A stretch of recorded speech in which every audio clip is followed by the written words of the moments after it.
आप सब लोगों को मेरा प्रणाम। इनसाइट के डेली करंट अफेयर्स के अंदर हम लोग आज 3 अगस्त के करंट अफेयर्स डिस्कस करेंगे। 2 अगस्त को संडे था, इसलिए कोई करंट अफेयर्स नहीं आए थे। एंड इसके साथ मैं आप लोग को बताता हूँ, अगर कोई वीडियो को पहली बार देख रहा है तो ये जो नीचे का प्रीलिम स्पेसिफिक सेक्शन होता है ना, इसकी मैं एक पूरी कंपाइलेशन बनाऊँगा जनवरी 2020 से लेकर और जब भी जिस दिन भी अपलोड होगी उस मंथ तक की। प्लस में इसी के साथ में विजन की भी आती है। विजन वाले अपनी मंथली कंपाइलेशन में लास्ट में शॉर्ट न्यूज़ ऐड करके देते हैं। उसमें भी बहुत छोटे छोटे बहुत इंटरेस्टिंग और बहुत इंपॉर्टेंट टॉपिक्स होते हैं, उनको भी मैं इसी तरह की सिमिलर कंपाइलेशन बनाकर अपलोड कर दूंगा। ये अपलोड आपका प्रीलिम्स एग्ज़ाम से 1 महीना पहले होगा। All right. एंड टेलीग्राम के ऊपर हम लोगों ने रिसेंटली एक एमसीक्यू ग्रुप भी स्टार्ट किया है, उसके लिए कुछ पार्टिसिपेंट चाहिए थे। मैंने वैसे मेन टेलीग्राम ग्रुप के ऊपर अनाउंस कर दिया था, बट स्टिल मैं यहाँ वीडियो में भी अनाउंस कर देता हूँ। If somebody is here not on the Telegram and they want to join in, पर उसमें लिमिट ये रखी है कि सिर्फ 20 पार्टिसिपेंट्स को ही ऐड करेंगे, अभी ज़्यादा को नहीं करेंगे। तो जितने भी लोग इंटरेस्टेड हैं उसमें हम लोग करके आएंगे। जितने भी वेबसाइट्स होती हैं IAS वाली, जहाँ पर डेली के करंट अफेयर्स अपडेट होते हैं, उन्हीं को हम लोग सिर्फ टेलीग्राम ग्रुप में कर रहे हैं ताकि आपको पर्टिकुलर वेबसाइट पे नहीं जाना पड़े। प्लस में if you have some doubt you can ask for the explanation. And सुबह से लेकर शाम तक स्केड्यूल्ड है सबका, ठीक है। आप 2020 के लिए प्रिपेयर कर रहे हो तो इट्स वेरी इंपॉर्टेंट कि आप उनको प्रैक्टिस करो। एंड 2021 के लिए कर रहे हो तो आपको एक एडवांटेज मिल जाएगा कि आपका टाइम के काफ़ी पहले से आप बहुत सारी वेबसाइट्स को एक ही जगह पर प्रैक्टिस कर रहे थे, ठीक है। अब 3 अगस्त के टॉपिक्स, हमारे पास 6 टॉपिक्स हैं। इनको स्टार्ट करने से पहले एक बार 1 अगस्त का रिवीजन कर लेते हैं। 1 अगस्त को हम लोगों ने ये 5 टॉपिक्स कवर किए थे और पाँचों टॉपिक्स ही बड़े इंपॉर्टेंट थे। एक बार उन पर नज़र मार लेते हैं कि पहला टॉपिक था हमारे पास what is a whip. Rajasthan की लेजिस्लेटिव असेंबली के अंदर आप लोगों को पता है कि कुछ इश्यूज़ चल रहे हैं, तो वहीं पर एक ये इशू उठ के आया था एक नया, जो यहाँ पर कि किल्होटो होल्हान केस जो 1992 का हुआ था, उस पर बात की गई थी। विप के बारे में बताया था कि विप एक ऑफिशियल होता है एक पॉलिटिकल पार्टी का, वो पार्टी का एनफोर्सर की तरह काम करता है एक लेजिस्लेटिव असेंबली के अंदर या फिर हाउस ऑफ पार्लियामेंट के अंदर। पार्टी के किसी सीनियर मेंबर को हम लोग विप बनाते हैं। विप के रोल्स के बारे में बात की थी। अगर आप विप को डिसओबे करते हो तो आपका डिस्क्वालिफिकेशन हो सकता है। डिस्क्वालिफिकेशन के साथ ही मैंने आप लोगों को एंटी डिफेक्शन लॉ के बारे में बताया था। विप की लिमिटेशन होती है, ये मैं आपको बताता हूँ कि प्रेसिडेंशियल इलेक्शंस के अंदर विप का कोई रोल नहीं होता है, ठीक है। फिर 3 टाइप के विप्स होते हैं हमारे पास, 1 line whip, 2 line whip and 3 line whip. Gram Udyog Vikas Yojana, जो कि ministry of micro and small and medium enterprise ने अप्रूव किया था, एक प्रोग्राम जहाँ पर हम लोग ग्राम उद्योग विकास योजना करेंगे। एक पायलट प्रोजेक्ट है। इसके अंदर जनरली जो नॉर्थ ईस्टर्न पार्ट हैं वहाँ पर हम लोग काफ़ी फोकस करने वाले हैं और ये प्रोजेक्ट बाकी भी जगह पर चलेगा, लेकिन हम लोग का एक मेन टारगेट ये है कि अगरबत्ती मेकिंग का जो कॉन्सेप्ट है ना, उसके रिगार्डिंग हम लोग कुछ मशीन्स वगैरह डिस्ट्रीब्यूट कर रहे हैं। एंड उसमें क्या होगा कि हम लोग इंडिया के अंदर जो अगरबत्ती को इंपोर्ट करते हैं उसको रिड्यूस करना चाह रहे हैं एंड इंडिया से एक्सपोर्ट जो है अगरबत्ती का वो इंप्रूव करना चाह रहे हैं। Khadi and village industries commission यहाँ पर इन लोगों को ट्रेनिंग वगैरह प्रोवाइड करेगा। स्मोक टावर्स क्या होते हैं? स्मोक टावर एक डिज़ाइन स्ट्रक्चर होता है, एक लार्ज स्केल एयर प्योरीफायर होता है। ये है वो इमेज, इसमें ऊपर से अनप्योरीफाइड एयर जो होती है, पॉल्यूटेड एयर जो होती है ऊपर आती है, अंदर फिल्टर होने के बाद उसको नीचे से बाहर भेज दिया जाता है उसकी साफ़ सफाई होने के बाद। तो दिल्ली का जो सेंट्रल पॉल्यूशन कंट्रोल बोर्ड है और उनको स्मोक टावर्स लगाने के लिए परमिशन मिली थी एंड उनको एक टाइमलाइन दी गई थी कि अप्रैल तक वो कैपिटल के अंदर 2 स्मोक टावर्स लगाएंगे, लेकिन ये टाइमलाइन जो थी ये अभी तक मीट नहीं कर पाए, यानी कि ये लोग इस तरह के टावर्स लगा नहीं पाए। कुछ कंट्रीज़ और भी हैं जैसे कि Netherland, China, South Korea, Poland, वहाँ पर भी स्मोक टावर्स ऑलरेडी लगे हुए हैं।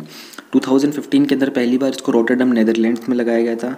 इसके कारण क्या होता है कि क्लीन एयर जोन क्रिएट हो जाता है और दिल्ली को इस तरह के मेजर्स की बहुत ज़्यादा रिक्वायरमेंट है। WHO ने काफ़ी टाइम से दिल्ली को मोस्ट पोल्यूटेड सिटी के अंदर city as a most polluted city declare करता आ रहा है।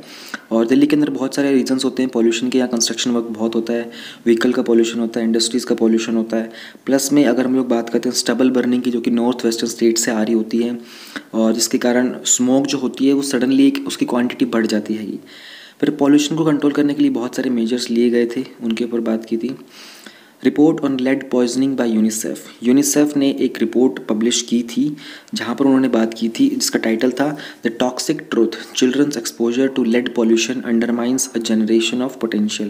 यहाँ पर हम लोगों ने बात की थी कि कितने ग्लोबली चिल्ड्रन हैं जो लेड के पॉइजन के कारण अफेक्टेड हैं और बच्चों को किस किस तरीके से अफेक्ट करता है। न्यूरोटॉक्सिन होता है, यानी कि न्यूरोलॉजिकल सिस्टम होता है हमारा पूरा का पूरा ब्रेन सिस्टम, उसको बहुत इम्पैक्ट करता है ये कंट्रीज़ के अंदर जनरली देखे कितना नुकसान होता है। कुछ फैक्टर्स देखे थे जैसे इनफॉर्मल थे, व्हीकल की ओनरशिप हो गया, और जनरली जो लेड होता है ये बैटरी के एसिड में मिलता है, जो कार बैटरीज हो जाती है, इन्वर्टर बैटरीज होती हैं वहाँ पर।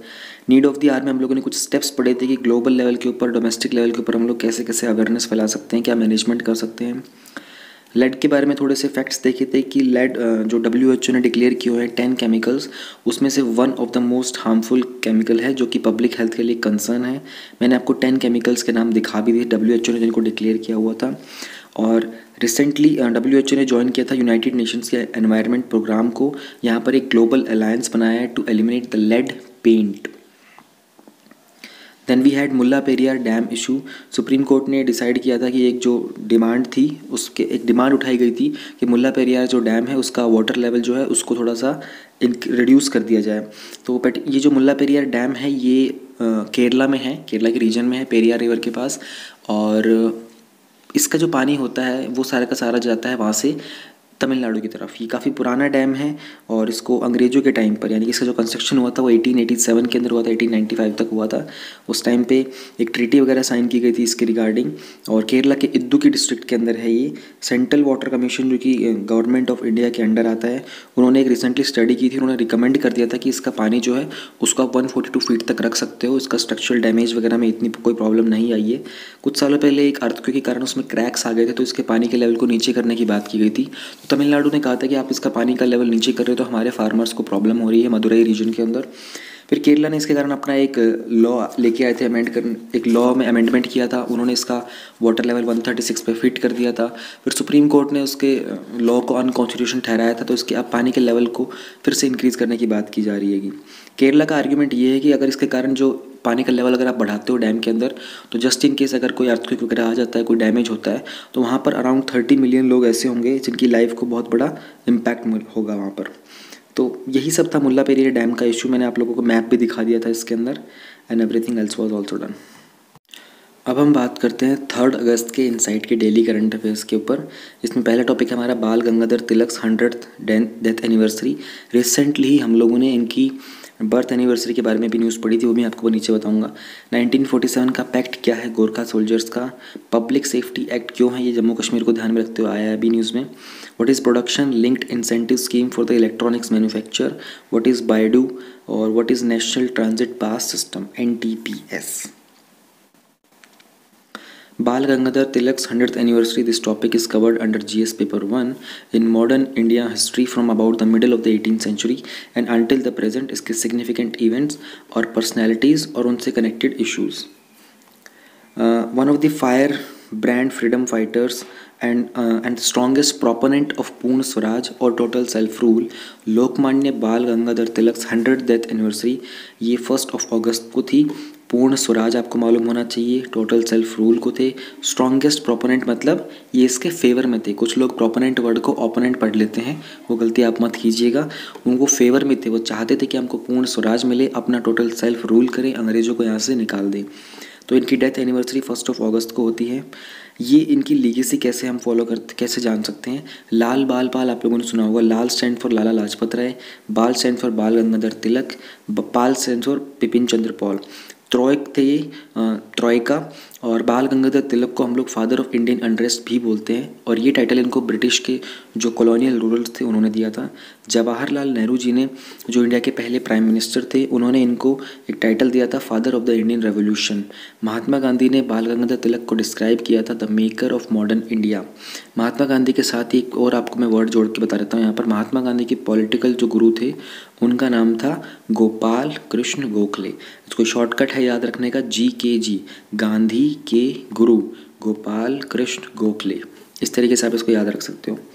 तो बाल गंगाधर तिलक के कुछ फेमस स्लोगन्स थे, उसमें सबसे जो मोस्ट फेमस स्लोगन था उनका वो था swaraj is my birth right and I shall have it, caught the imagination of country fighting to free itself from the colonial rule. Tilak की जो बर्थ एनिवर्सरी थी वो 23 जुलाई को थी। इसका एक डिटेल्ड आर्टिकल हम लोगों ने डिस्कस किया था, इवन मैंने भी आप लोगों को डिस्कस कर लिया था 23 जुलाई का आर्टिकल के अंदर। तो जिन्होंने वो नहीं देखा है वो वहाँ पर जाके प्लेलिस्ट में देख भी सकते हो। वैसे जिन्होंने देख लिया था उनको देखने की ज़रूरत नहीं है, ये सिर्फ एक अपडेट था। ये सब पार्ट भी उसमें हम लोगों ने कवर कर लिया था, and everything else was also covered in that article.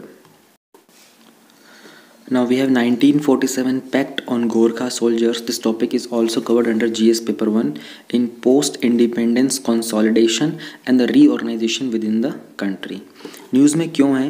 Recently जो फॉरेन मिनिस्टर हैं नेपाल के, उन्होंने कहा है कि जो 1947 का एग्रीमेंट हुआ था इंडिया, नेपाल और यूनाइटेड किंगडम के बीच, जहाँ पर उन्होंने जो मिलिट्री सर्विस थी गोरखा सोल्जर्स की, उसके बारे में बात करता है।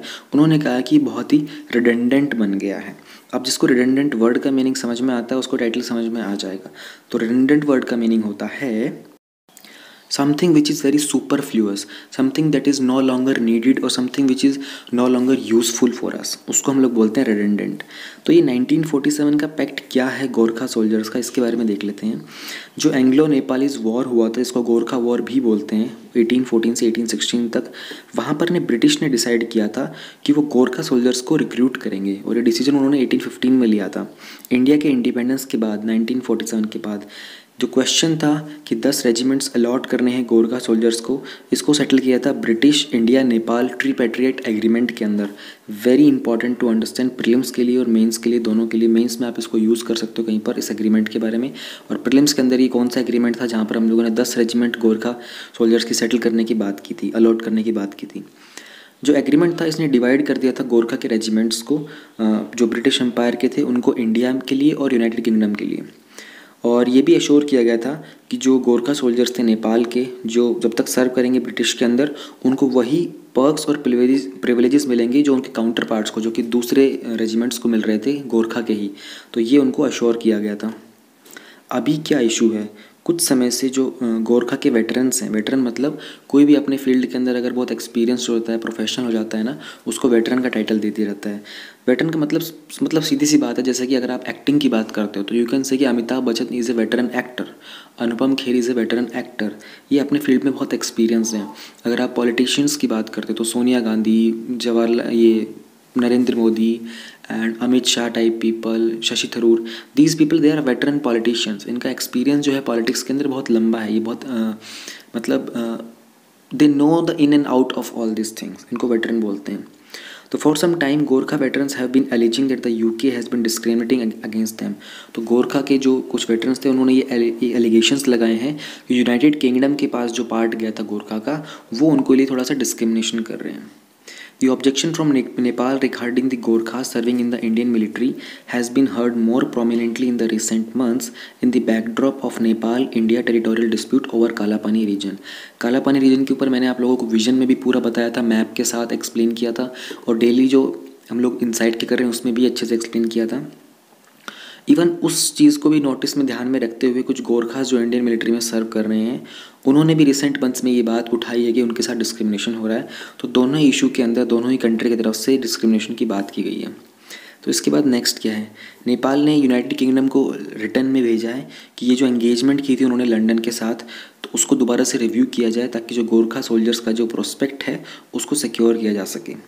ऑल्सो नेपाल प्लान भी कर रहा है कि किसी तरीके से 1947 का जो एग्रीमेंट हुआ था इसको टर्मिनेट कर दिया जाए। गोरखास ब्रिटिश आर्मी के अंदर करंटली जो गोरखास हैं वो ब्रिटिश आर्मी के 3% पार्ट को कंप्राइज करते हैं, और 2015 के अंदर इन्होंने 200 ईयर्स की सर्विस वहाँ पर कंप्लीट कर ली थी। They are regarded as fierce and loyal.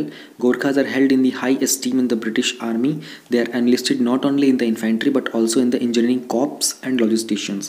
Gorkhas को बहुत ही फियर्स यानी कि बहुत ही भयानक और लॉयल यानी कि वफादार सोल्जर्स माना जाता है, और ब्रिटिश आर्मी के बहुत ही हाई एस्टीम के अंदर उनको रखा गया है। प्लस में ये सिर्फ इन्फेंट्री जो कि लैंड के ऊपर काम करते हैं, इन्फेंट्री का मतलब आप समझ पा रहे होंगे ना, इन्फेंट्री जो ग्राउंड सरफेस के ऊपर जो फोर्स अटैक करती है, ये जो फोर्स का काम होता है उसे इन्फेंट्री बोलते हैं।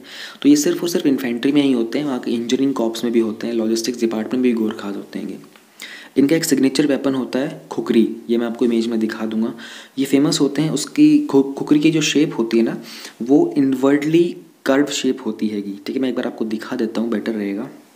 कुछ इस तरीके से दिखाई देता है ये खुकरी का जो वेपन होता है, इसकी एक कर्व्ड शेप होती है, ये काफ़ी शार्प होता है, और ये गोरखास का एक सिग्नेचर वेपन होता है, वो उसको अपने साथ हमेशा रखते हैं। ये इस रेजिमेंट का एक सिग्नेचर वेपन है, एंड आप लोगों ने देखे होंगे शायद, ये पहले किसी ने रियल लाइफ में भी देखा होगा।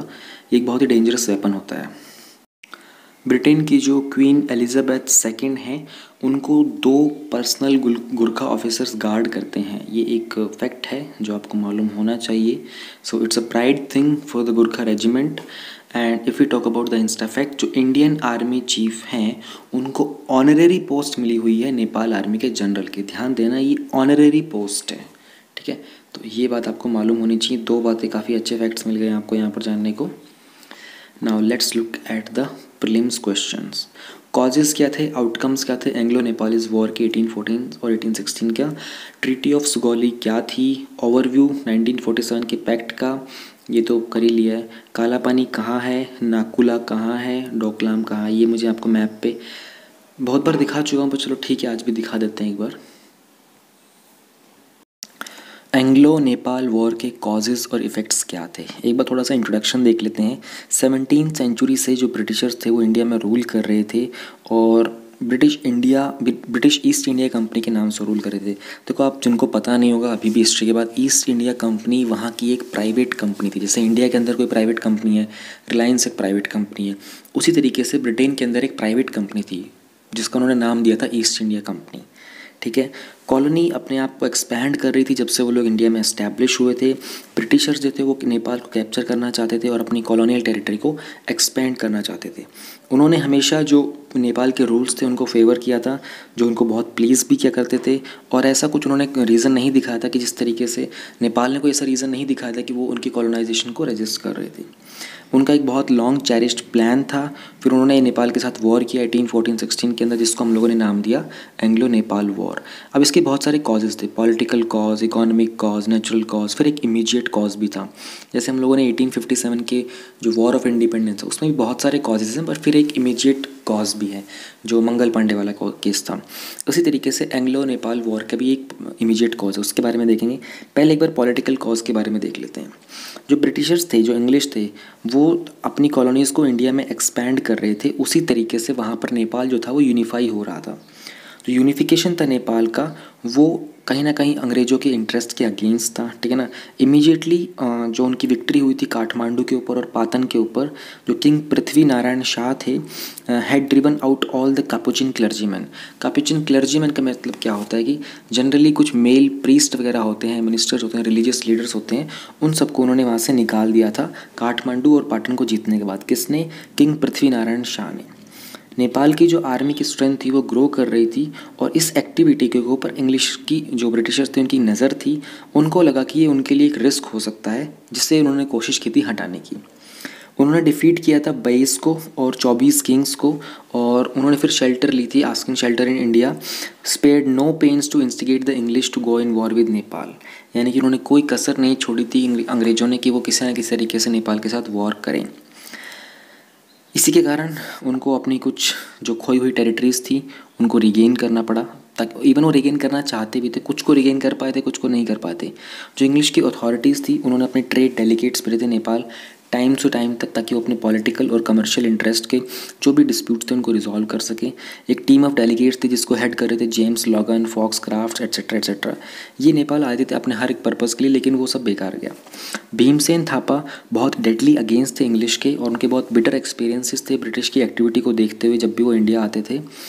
तो और भीमसेन थापा चाहते थे कि वो इंग्लिश को बिल्कुल ही हटा दें, ठीक है ना, सिर्फ इंडिया से ही नहीं बल्कि पूरे के पूरे एशिया से। और वो एशियन स्टेट्स को यूनाइट करना चाहता था, जिसके अंदर मराठा भी उसका पार्ट था, पंजाब भी उसका पार्ट था। और उन्होंने कोशिश की थी कि जो तिब्बत और बर्मा है वो भी उनके साइड में आ जाए। उन्होंने बहुत सारी अटेंशन दी थी कि किस तरीके से नेपाल की मिलिट्री को स्ट्रेंथन किया जाए। सो भीमसेन थापा की जो एक्टिविटीज़ थी उनको बहुत हाईली अपोज करते थे ब्रिटिशर्स। इकोनॉमिक कॉज क्या था? जो फॉरेस्ट थे नेपाल के वो बहुत अबेंडेंट थे बहुत सारी वुड स्पीशीज़ के अंदर। ईस्ट इंडिया कंपनी एक शिपिंग इंडस्ट्री इस्टेब्लिश करना चाहती थी इंडिया के अंदर, ताकि उन फॉरेस्ट से जो वुड वगैरह लेके आएंगे उनका यूज़ कर सके इन शिपिंग इंडस्ट्रीज़ के अंदर। और भी बहुत सारे रिसोर्सेज थे जैसे कि herbs, minerals, fertile land. This also fascinated the English.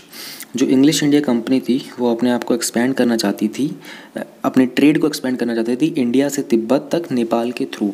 लेकिन जो नेपाल की गवर्नमेंट थी वो उस चीज़ को फेवर नहीं कर रही थी कि भाई कोई भी फॉरेन कंट्री उनकी रीजन के अंदर से पास हो। फिर कुछ नेचुरल कॉजेज़ थे। जो इंग्लिश पीपल है वो एक ऐसी कंट्री से बिलोंग करते हैं जहाँ का क्लाइमेट जो था, जहाँ का वेदर जो था वो बहुत ही कोल्ड था। तो उन लोगों को अपना एक ट्रॉपिकल रीजन, इंडिया एक ट्रॉपिकल रीजन में आता है जहाँ पर गर्मी बहुत होती हैगी, तो उन लोगों को यहाँ पर अपना एडमिनिस्ट्रेशन रन करने में बहुत सारी प्रॉब्लम्स आती थी। इसलिए वो ऐसी कुछ कोल्ड प्लेसेस ढूंढ रहे थे जैसे कि नेपाल हो गया, ताकि वहाँ पर एक अपना एडमिनिस्ट्रेशन ऑफिस वो लोग सेटअप कर सकें। इमीडिएट कॉज क्या था? The dispute over the issue of Butwal and Sheoraj was the immediate cause of the Anglo Nepal war. Butwal और स्यूराज का जो इशू था, उनके ऊपर जो डिस्प्यूट चल रहा था, उसके कारण एक उसी को इमीडिएट कॉज बोला गया था। सिंस अर्ली डेज, स्टार्टिंग से ही जो किंग थे पाल्पा के, he had been occupying those territories in the Terai region on the condition of paying revenue to the Nawab Wazir of Awadh. जो नेपाली फोर्स थी, they had taken over Butwal और Sheoraj along with पल्पा at the time of unification operation। जब हम लोगों ने बात की थी 17th सेंचुरी के अंदर, जब नेपाल वाले अपने आप को यूनिफाई कर रहे थे, ब्रिटिशर्स अपनी कॉलोनी को इंडिया में एक्सपेंड कर रहे थे, तो नेपाल की जो फोर्सेस थे उन्होंने बुतावल और स्यूराज को अपने और पाल्पा के साथ अपने यूनिफिकेशन ऑपरेशन के अंदर अपने अंडर ले लिया था। Talk was being held on this issue between Nepal and English authorities. अब इसी के ऊपर नेपाल और अंग्रेज जो थे वो आपस में बातचीत चल रहे थे। इसी मेन टाइम के अंदर जो इंग्लिश के गवर्नर थे मार्किस हेस्टिंग्स, उन्होंने एक बहुत ही थ्रेटनिंग लेटर लिखा था गवर्नमेंट ऑफ नेपाल को कि उनको इमीडिएटली बुतावल और स्यूराज जो उनको रिटर्न कर देने चाहिए। लेकिन भीमसेन थापा बहुत ही स्टबन थे। स्टबन का मतलब होता है बहुत ही ज़िद्दी थे अपने नेचर के अंदर, और वो कोई कावर्ड यानी कि कुछ डरे हुए एडमिनिस्ट्रेटर नहीं थे, कायर एडमिनिस्ट्रेटर नहीं थे जो कि किसी भी तरह के गवर्नर जनरल के थ्रेट को मान लेते। नेपाल बहुत फर्म था कि वो बुतावल और स्यूराज को नहीं देगा। एज रिजल्ट जो गवर्नर जनरल थे लॉर्ड हेस्टिंग्स, उन्होंने 16 कार्तिक 1871 को, यानी कि जो 1 नवंबर 1814 AD था, वहाँ पर नेपाल के ऊपर वॉर डिक्लेयर कर दिया था।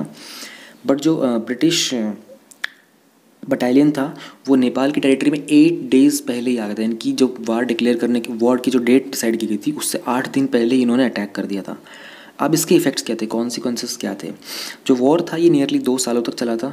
जो नेपाल के वॉरियर्स थे उन्होंने बहुत ब्रेवली फाइट की थी, उन्होंने रेजिस्ट किया था इंग्लिश को, हर एक अटैक को। स्टिल जो ओवरऑल इवेंट्स थे वो नेपाल के फेवर में नहीं गए। भीमसेन थापा जो थे उन्होंने एक्सपेक्ट किया था कि वो हेल्प लेंगे पंजाब से, ग्वालियर से, मराठा थे, लेकिन वो भी सब बेकार गया। नेपाल को कंपेल करना पड़ा और फिर उनको एक ट्रीटी साइन करनी पड़ी, सरेंडर की यानी कि समर्पण की ट्रीटी साइन करनी पड़ी, जिसका नाम है सुगौली ट्रीटी। ये बहुत ही ह्यूमिलेटिंग सर्कमस्टांसेस में थी। 2 दिसंबर 1850 को इसको साइन किया गया था।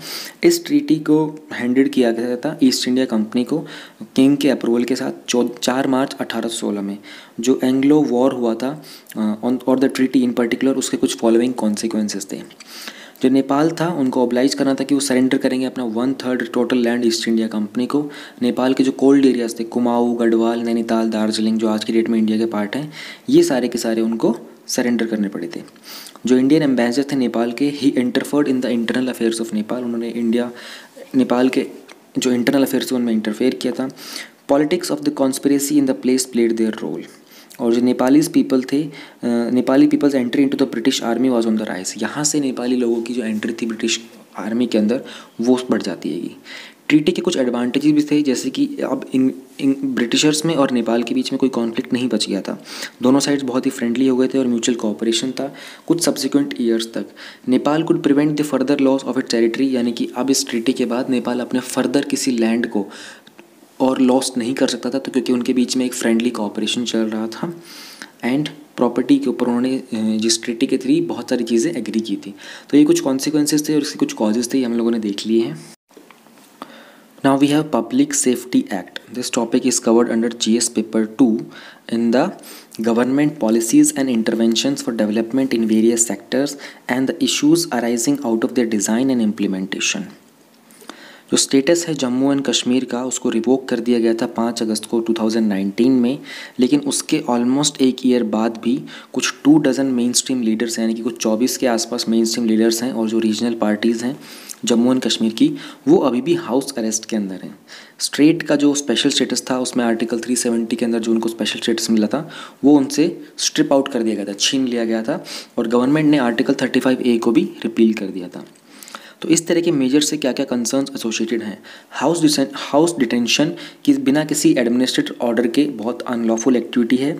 ये ह्यूमन राइट्स को और इंडिविजुअल लिबर्टी को अंडरमाइन करती है। इवन जो कोर्ट्स हैं वो पिटिशंस को सुनने में फेल हो जाते हैं, और जो they left the gelled Kashmiris at the mercy of the government, जो भी कश्मीरी जिनको हाउस अरेस्ट किया गया था उनको गवर्नमेंट की मर्जी पर, गवर्नमेंट सरकार की दया के ऊपर छोड़ दिया जाता है। अभी तक कितने लोग अरेस्ट किए गए थे सो फार? जम्मू एंड कश्मीर का जो होम डिपार्टमेंट ऑफिशियल्स हैं उन्होंने एस्टिमेट किया है कि जो भी 5 अगस्त के बाद का जो आफ्टर मैथ था उसमें मोर देन 500 पीपल, उन लोगों को पब्लिक सेफ्टी एक्ट के अंडर बुक किया गया था। इसके अंदर कुछ स्टोन पेल्टर्स थे, लॉयर्स थे, सेपरेटिस्ट लीडर्स थे हुर्रियत के, और कुछ प्रो इंडियन पार्टीज़ के लोग भी थे।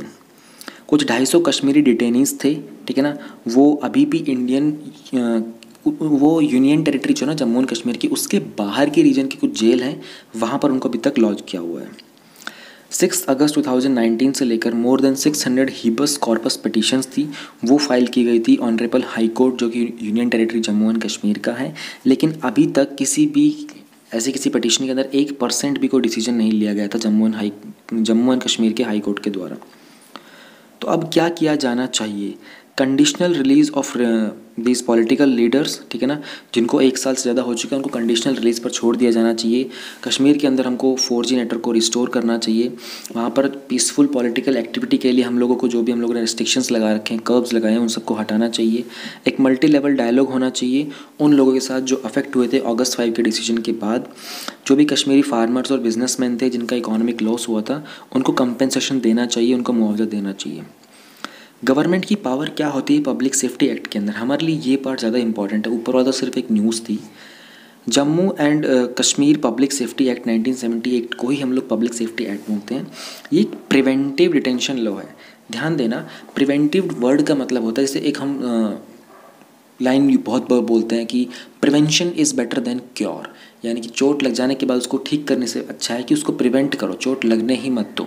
तो ये डिटेंशन लॉ जो है ये प्रिवेंटिव है नेचर में, यानी कि गवर्नमेंट को अगर कुछ लगता है कि भाई ये पर्टिकुलर इंसान किसी भी मैनर के अंदर कंट्री की सिक्योरिटी को या फिर पब्लिक ऑर्डर को डिस्टर्ब करेगा, तो उस चीज़ को प्रिवेंट करने के लिए उस इंसान को डिटेन कर दिया जाता है। ठीक है, कब और क्यों इसको इंट्रोड्यूस किया गया था? एक बहुत ही टफ लॉ है। ये जब इंट्रोड्यूस किया गया था तो इसका मेन एम था कि जो टिम्बर था उसकी स्मगलिंग, यानी कि लकड़ियों का और बहुत सारा जो कारोबार होता था उसकी स्मगलिंग बहुत होती थी, ठीक है ना। तो उन स्मगलर्स को काबू में रखने के लिए इस लॉ को इंट्रोड्यूस किया गया था। एप्लीकेबिलिटी क्या है? इस लॉ के अंदर जो गवर्नमेंट है वो किसी भी इंसान को जो 16 एज की एज से अबव होता है उसको 2 साल के पीरियड तक के लिए विदाउट एनी ट्रायल, ठीक है, ये कुछ एक्सेप्शंस हैं, आपको पता होनी चाहिए पब्लिक सेफ्टी एक्ट के बारे में। 16 साल से ऊपर की उम्र होनी चाहिए, 2 साल तक सरकार बिना किसी ट्रायल के उसको डिटेन कर सकती है। ठीक है, यहाँ पर एडमिनिस्ट्रेशन डिटेंशन मिलता है 2 सालों तक का किसी भी केस के अंदर, अगर if you are acting against the security of the state, ठीक है ना, you are trying to hamper the security of the state. और एडमिनिस्ट्रेटिव डिटेंशन मिलता है 1 साल का अगर आप किसी भी तरीके से पब्लिक ऑर्डर को मेंटेन नहीं कर पा रहे हो तो ये 2 चीज़ें हैं एडमिनिस्ट्रेटिव डिटेंशन के अंदर, 2 साल का और 1 साल का, ये आपको डिफरेंस मालूम होना चाहिए। एनफोर्स कैसे किया जाता है? इट कम इनटू एनफोर्स जो भी एडमिनिस्ट्रेटिव ऑर्डर पास किए जाते हैं डिविजनल कमिश्नर के द्वारा या फिर डिस्ट्रिक्ट मजिस्ट्रेट के द्वारा, डीएम के द्वारा। जो डिटेनिंग अथॉरिटी होती है उनको उस डिटेंशन के कोई भी फैक्ट्स डिक्लेयर करना बिल्कुल भी कंपलसरी नहीं होता है। ठीक है, प्रोटेक्शन क्या होता है एनफोर्सिंग अथॉरिटीज़ का? जो भी अथॉरिटी इस एक्ट को एनफोर्स कर रही है उनकी कोई प्रोटेक्शन है क्या?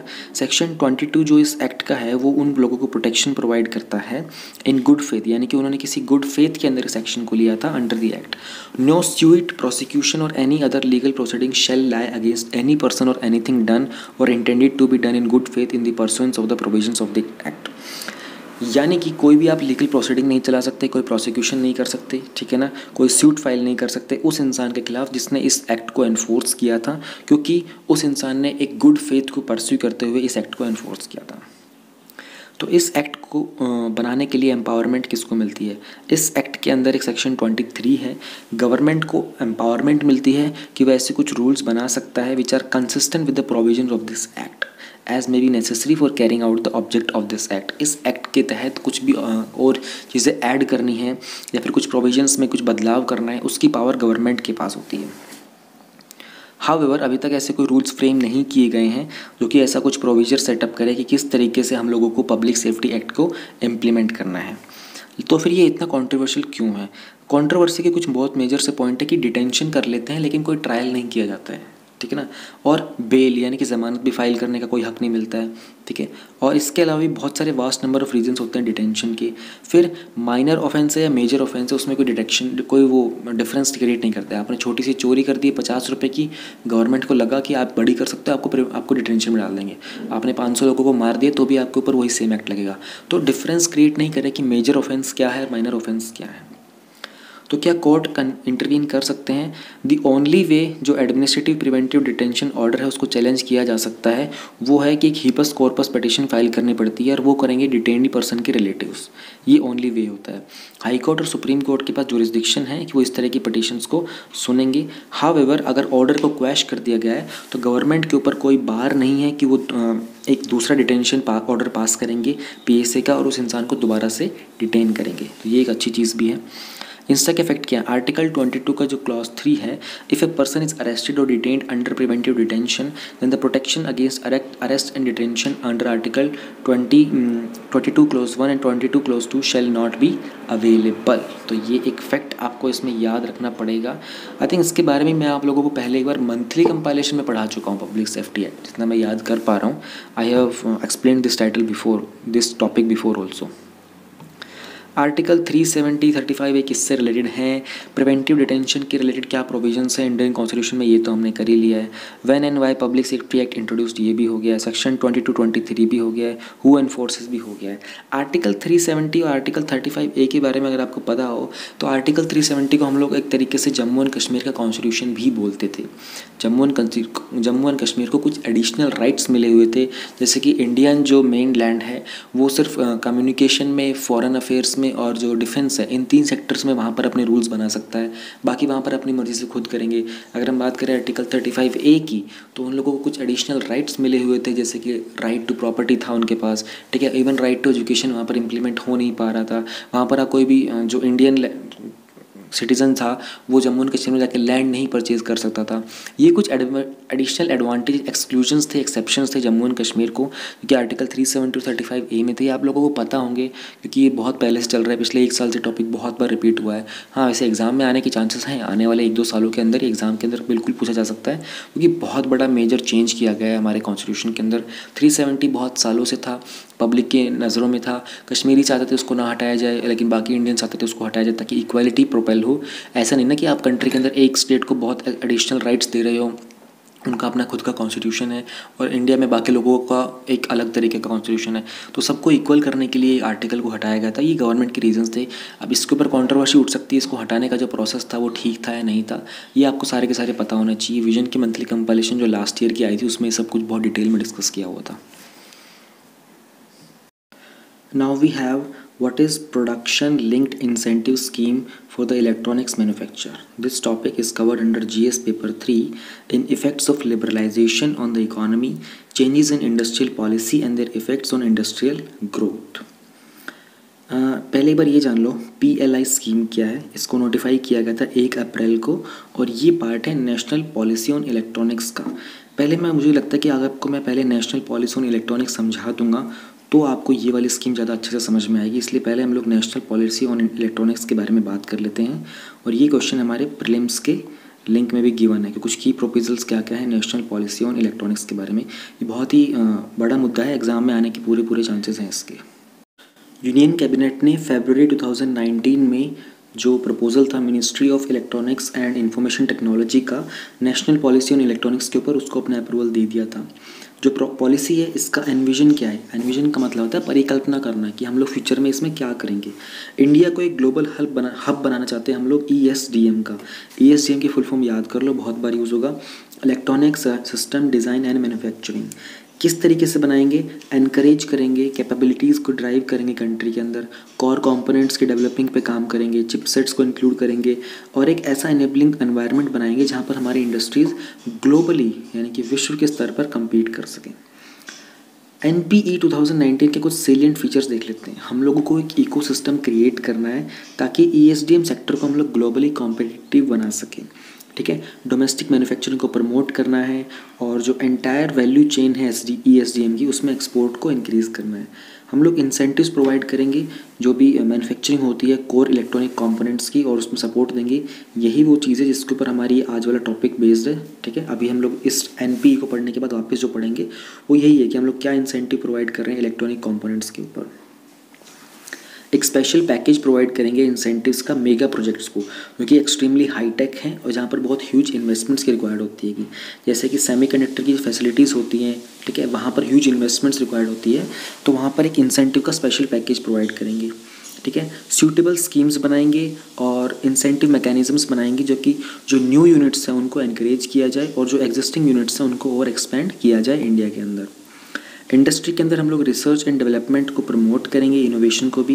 जितने भी सब सेक्टर्स होते हैं इलेक्ट्रॉनिक्स के, ठीक है, जहाँ पर ग्रास रूट लेवल की इनोवेशंस की जाती है, अर्ली स्टेज के स्टार्टअप्स होते हैं, और जो भी इमर्जिंग टेक्नोलॉजीज़ है आज की डेट के अंदर, जैसे 5G के ऊपर काम चल रहा है, IoT इंटरनेट ऑफ थिंग्स हो गया, सेंसर्स हो गया, artificial intelligence, machine learning, virtual reality, drones, robotics, additive manufacturing, photonics, nano based devices, इन सब के ऊपर हम लोग इंडस्ट्री के अंदर रिसर्च डेवलपमेंट और इनोवेशन को प्रमोट करेंगे।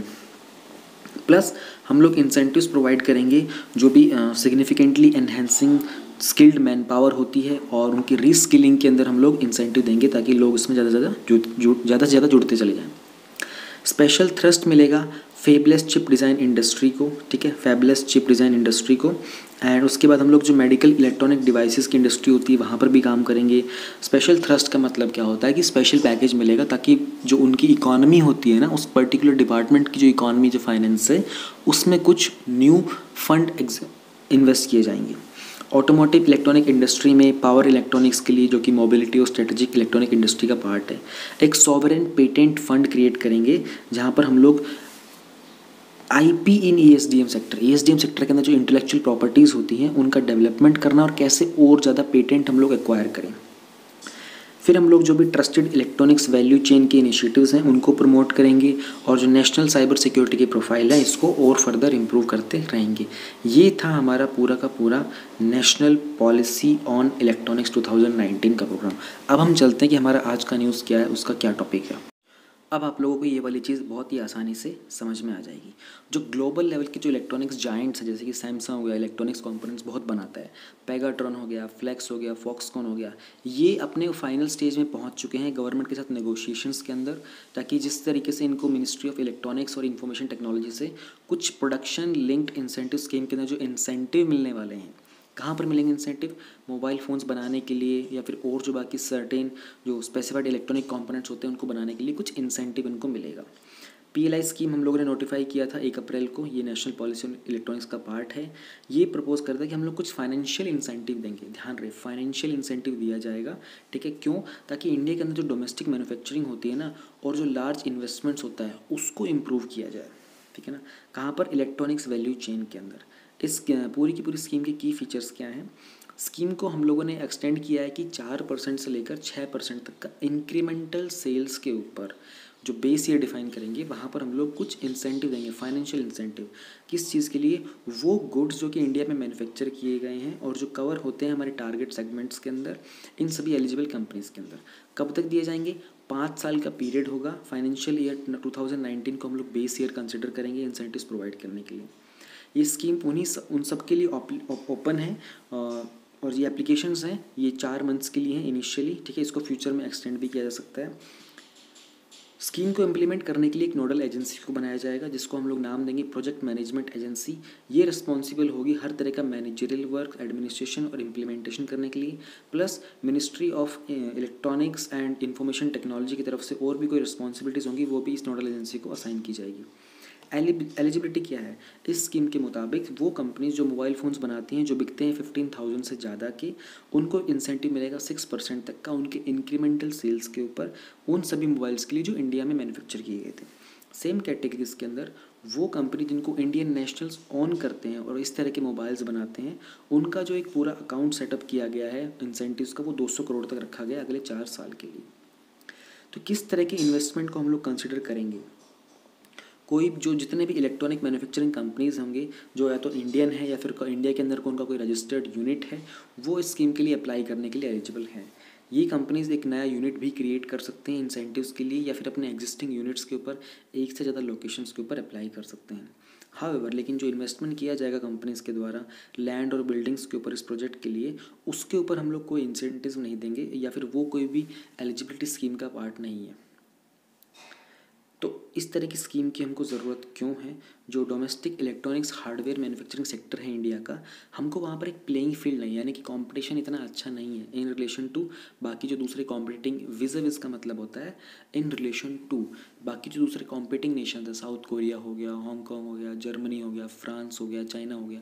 हमारी कंट्री के अंदर इलेक्ट्रॉनिक सप्लाई चेन का कोई कॉम्पिटिशन नहीं है इंडिया के अंदर। तो उसको इम्प्रूव करने के लिए ये जो सेक्टर है, यहाँ पर बहुत बड़ी डिसेबिलिटी है। अराउंड 8.5 से लेकर 11% तक हमारे पास एडिक्वेट इंफ्रास्ट्रक्चर की कमी है। डोमेस्टिक सप्लाई चेन बहुत वीक है। फाइनेंस की कॉस्ट बहुत हाई है। क्वालिटी पावर अवेलेबल नहीं है। डिज़ाइन कैपेबिलिटीज़ बहुत लिमिटेड हैं। रिसर्च एंड डेवलपमेंट के ऊपर जो फोकस है वो बहुत लिमिटेड है। स्किल डेवलपमेंट है वो बहुत इनएडिक्वेट है। इसलिए इंडिया को एक ग्लोबल हब बनाने के लिए ESDM के अंदर, इलेक्ट्रॉनिक सिस्टम डिज़ाइन और मैन्युफैक्चरिंग के अंदर, ये बहुत ज़रूरी है कि हम लोग अपनी कैपेबिलिटीज़ के अकॉर्डिंग इंसेंटिव्स प्रोवाइड करें। ठीक है, कंट्री के अंदर कोर कंपोनेंट्स को डेवलप किया जाए। ठीक है, इंडस्ट्री को ग्लोबली कम्पीट करने के लिए एनकरेज और प्रमोट किया जाए। If you talk about prelims questions, ये सारे के सारे डिस्कस हो चुके हैं। Now our topic is what is Baidu and this is covered under awareness in space. China ने रिसेंटली अपने बायडू नेविगेशन सैटेलाइट सिस्टम की कॉन्स्टलेशन को कंप्लीट कर लिया है। बायडू नेविगेशन सिस्टम क्या है? ये चाइना का एक सैटेलाइट नेविगेशन सिस्टम है। ठीक है, ये सिस्टम यूज़ करता है नेटवर्क ऑफ सैटेलाइट्स को और पोजिशनल एक्यूरेसीज देता है 10 मीटर्स तक की। जो GPS है जो कि US का है, वो पोजिशनल एक्यूरेसीज देता है 2.2 मीटर तक की। तो ये एक डिफरेंस आपको पहले ही टॉपिक में पता चल गया है दोनों के बीच क्या है, बहुत मेजर डिफरेंस है। चाइना ने इनिशिएट किया था बायडू को 1994 के अंदर, लेकिन एक्चुअल में ये लोग 1990 से ही काम अपना स्टार्ट कर चुके थे। यहाँ पर इनिशिएट इन्होंने 1994 में पब्लिकली किया था। इसका एम था कि इंटीग्रेट करना डिफरेंट सेक्टर्स को, जैसे कि fishery, agriculture, special care, mass market application, forestry और पब्लिक सिक्योरिटी को नेविगेशन के लिए। बायडू में कुछ सर्विसेज होंगे जैसे कि एक्यूरेट पोजिशनिंग, नेविगेशन, टाइमिंग और इवन शॉर्ट मैसेज कम्युनिकेशन का भी। तो इसके लिए कितनी सैटेलाइट्स हैं सिस्टम के अंदर? इसमें 27 सैटेलाइट्स हैं मीडियम अर्थ ऑर्बिट में, 5 हैं जियो स्टेशनरी ऑर्बिट में और 3 हैं इंक्लाइंड जियो सिंक्रोनस ऑर्बिट के अंदर। अब ये ऑर्बिट क्या होते हैं? मीडियम अर्थ ऑर्बिट क्या है? जियो स्टेशनरी ऑर्बिट क्या है? इंक्लाइंड जियो सिंक्रोनस ऑर्बिट क्या है? ये देखने के लिए मैं आपको पहले एक बार ये फिगर दिखा देता हूँ। पहले ये समझ लेते हैं ये किस तरह के अर्थ के ऑर्बिट होते हैं। एक होता है इक्वेटोरियल ऑर्बिट, ये इंक्लिनेशन के तौर पर होता है। जैसे कि आपकी अर्थ है, एकदम सिंपल है, अर्थ का जो रोटेशन हो रहा होता है, ये रेड साइन से आपको दिख रहा होगा, जो सैटेलाइट है वो ट्रैक करती है इक्वेटर के ऊपर, ध्यान रहे। ठीक है, और ये जो रेड कलर का आपको दिख रहा है इसमें सर्कल, ये हमारे सैटेलाइट का ऑर्बिट है। और ये जो प्लेन होता है ना, वो इक्वेटर के थ्रू जाता है। प्लेन जो होता है उसको नॉर्मल भी बोलते हैं, इसको बोलते हैं इक्वेटोरियल ऑर्बिट। फिर एक होता है पोलर ऑर्बिट। पोलर ऑर्बिट के अंदर जो प्लेन होता है वो अर्थ के एक्सिस के थ्रू होता है। ठीक है, सैटेलाइट का ऑर्बिट आपको रेड कलर का दिखाई देगा। सैटेलाइट जो ट्रैक करती है अर्थ के सारे पार्ट्स और जैसे जैसे अर्थ रोटेट कर रही होती है, ये पोलर हो गया। फिर एक होता है इंक्लाइंड ऑर्बिट। इसमें जो सैटेलाइट का रेड कलर का रोटेशन आपको दिख रहा होगा, जो प्लेन होता है वो इक्वेटर के एंगल के ऊपर इंक्लाइन होता है। सैटेलाइट ट्रैक करती है, कवर करती है रेंज ऑफ लैटिट्यूड्स को नदर्न और सदर्न हेमिस्फीयर के अंदर। ये तो होते हैं बाय इंक्लिनेशन। इंक्लिनेशन के अकॉर्डिंग हमारे पास 3 तरह के ऑर्बिट्स होते हैं। फिर हम बात करते हैं शेप के अकॉर्डिंग कैसे ऑर्बिट होते हैं। एक होता है हमारे पास सर्कुलर ऑर्बिट और एक होता है हमारे पास एलिप्टिकल ऑर्बिट। जो भी पॉइंट्स होते हैं सैटेलाइट के वो सेम एल्टीट्यूड के ऊपर रहते हैं, यानी कि हाइट जो है सैटेलाइट की हर जगह पर अर्थ से सेम रहेगी, इसको बोलते हैं सर्कुलर ऑर्बिट। और एक होता है एलिप्टिकल ऑर्बिट, एक होता है पेरिजी। जब सैटेलाइट अर्थ के बिल्कुल क्लोज से पास करेगी तो उसको बोलेंगे पेरिजी, और जब सैटेलाइट अर्थ के बिल्कुल दूर से पास करेगी उसको बोलेंगे एपोजी। ये शेप के अकॉर्डिंग होते हैं ऑर्बिट। फिर आते हैं हाइट के अकॉर्डिंग कैसे ऑर्बिट्स होते हैं। एक होता है लो अर्थ ऑर्बिट, इसको बोलते हैं। यहाँ पर जो सैटेलाइट की हाइट होती है वो 160 से लेकर 2000 किलोमीटर तक होती है। फिर आता है मीडियम अर्थ ऑर्बिट, यहाँ पर जो हाइट होती है वो 5000 से 10000 किलोमीटर तक होती है सैटेलाइट की height. And then comes geostationary orbit. Geostationary को ही हम लोग हाई अर्थ ऑर्बिट भी बोलते हैं। तो कन्फ्यूज़ मत हो जाना, कभी प्रीलिम्स में क्वेश्चन आ जाए कि ये हाई अर्थ ऑर्बिट क्या हो गया है।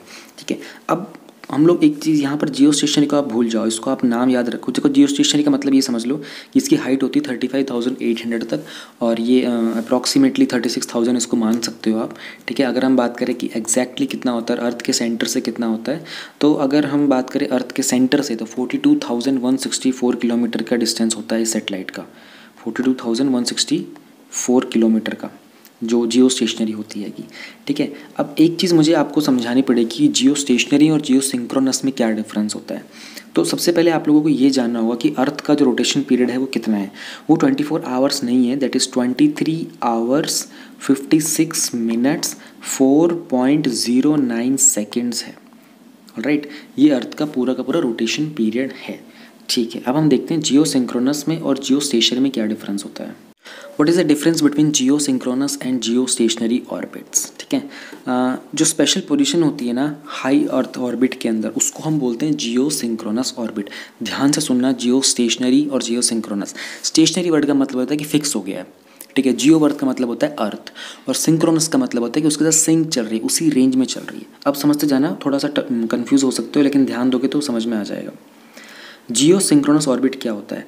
अर्थ से 35,786 किलोमीटर अबव अर्थ के सरफेस के ऊपर सैटेलाइट जो होती हैं वो एक जियो स्टेशनरी ऑर्बिट में होती है। ध्यान रहे, स्टेशनरी किस ऑर्बिट में होती है, वो होता है जियो स्टेशनरी ऑर्बिट, ठीक है।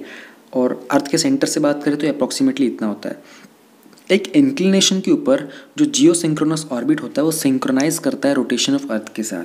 मोर स्पेसिफिकली जो अर्थ का टाइम होता है 23 आवर 56 मिनट्स 4.09 सेकंड होता है, तो यही चीज़ वो सैटेलाइट के जियो सिंक्रोनस ऑर्बिट की होती है।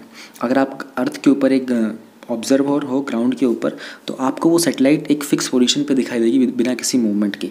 यानी कि ये देखो, ये होता है जियो सिंक्रोनस, ये आपकी सैटेलाइट है, ये आपके अर्थ के उसी रोटेशन पीरियड के साथ साथ एग्जैक्टली घूमेगी। तो आप अगर इस एरिया से देख रहे हो तो आपको हमेशा ये सैटेलाइट यहीं पर फिक्स दिखाई देगी, ठीक है ना। अब ये जो जियो सिंक्रोनस सैटेलाइट्स होती हैं, इनको यूज़ करते हैं हम लोग टेलीकम्युनिकेशंस के लिए या फिर रिमोट सेंसिंग एप्लीकेशंस के लिए। तो जियो सिंक्रोनस तो था, आपको समझ में आ गया। अब जियो स्टेशनरी ऑर्बिट क्या होता है? जो जियो सिंक्रोनस सैटेलाइट्स होती हैं उनका एक इंक्लिनेशन होता है।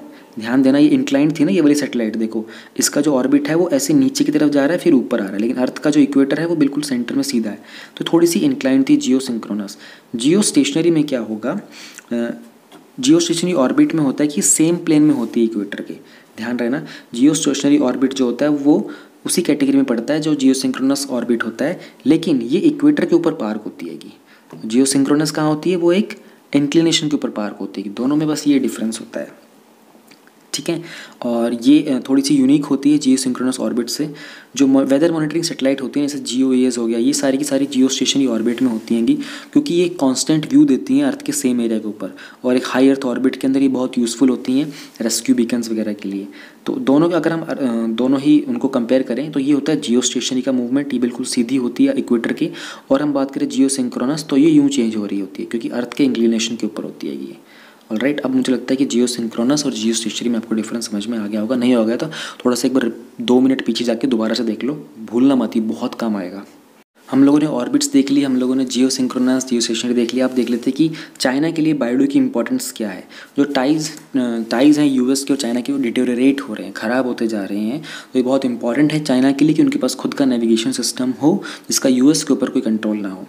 तो बायडू को कंप्लीट करने के बाद चाइना ने आपके पास अब अपना खुद का नेविगेशन सिस्टम होगा, ठीक है बेसिकली अभी। तो ये कम्पीट करेगा जो भी बाकी कंट्रीज़ के डेवलप्ड नेविगेशन सिस्टम है उनके साथ। It is of foremost importance कि चाइना की मिलिट्री को अलाउ करना कि वो एम्प्लॉय करें बायडू को अपनी कन्वेंशनल स्ट्राइक वेपन्स के अंदर, ठीक है ना। जो अदर कंट्रीज़ के पास किस किस तरह के नेविगेशन सिस्टम है उसको एक बार देख लेते हैं।